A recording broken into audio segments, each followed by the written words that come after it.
Assalamualaikum warahmatullahi wabarakatuh. Salam sejahtera bagi kita semua. Perkenalkan, nama saya Irdayanti, NIM B250600278, kelas C1. Saya merupakan mahasiswi RPL Sarjana Kebidanan Universitas Megabuana Palopo. Di sini saya akan memaparkan tugas mata kuliah Praktik Profesional Bidan oleh dosen pengampu Ibu Rizka Sapriana, SST, MTEP. Di sini saya mengangkat judul Praktik Budaya Melahirkan di Sandro atau Dukun Beranak. Kapan harus ke bidan? Yuk disimak. Budaya persalinan di Makassar, peran Sandro.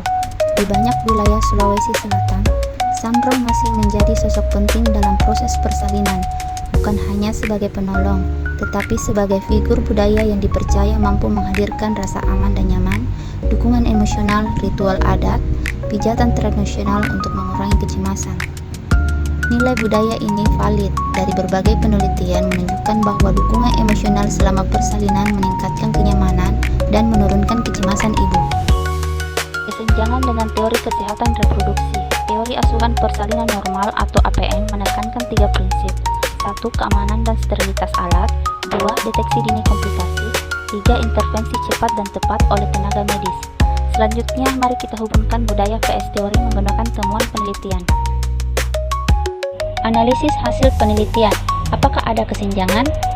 Dilihat dari aspek higienitas. Pertama, temuan penelitian. Menurut penelitian Rahmadani et al. 2021 menemukan bahwa persalinan di dukun beranak meningkatkan risiko infeksi neonatus, terutama tetanus neonatorum. Penggunaan minyak tradisional pada tali pusat atau alat non-steril berhubungan dengan risiko infeksi 3-7 kali lebih tinggi dibanding perawatan oleh bidan. Selanjutnya, kesenjangan PS teori. Teori APN mewajibkan perawatan steril dan perawatan tali pusat kering atau PTK. Pada praktik Sandro, alat serin tidak steril tidak sesuai teori keselamatan maternal neonatal. Kedua, dilihat dari aspek penanganan komplikasi perdarahan pasca persalinan atau P3. Temuan penelitian. Menurut penelitian Yusuf et al. 2022 menunjukkan bahwa P3 adalah penyebab kematian ibu tertinggi dan 90% kematian terjadi karena keterlambatan penanganan. Dukun beranak tidak dapat memberikan oksitosin, padahal itu adalah terapi utama pencegahan perdarahan pasca persalinan. Kesenjangan PS teori. Teori manajemen aktif kala 3 menekankan pemberian oksitosin segera setelah persalinan. Sandro tidak memiliki kewenangan medis. Penanganan terlambat 1-2 jam sangat berisiko fatal. Selanjutnya, ketiga, dilihat dari aspek deteksi risiko tinggi.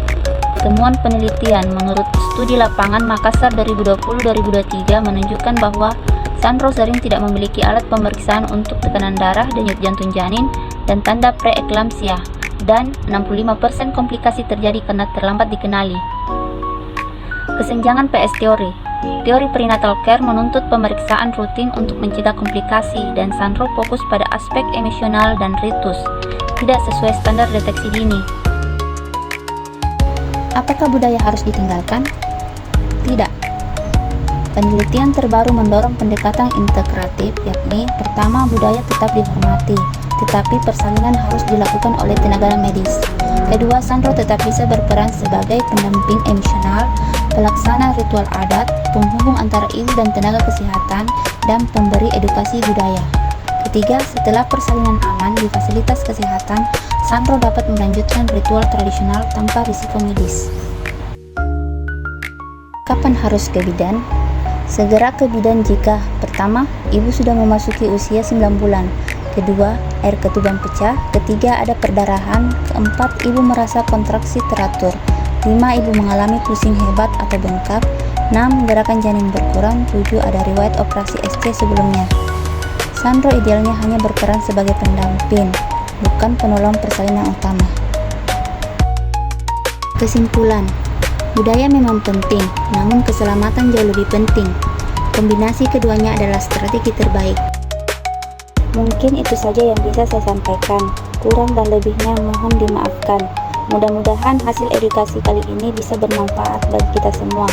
Akhir kata saya ucapkan wassalamualaikum warahmatullahi wabarakatuh dan terima kasih.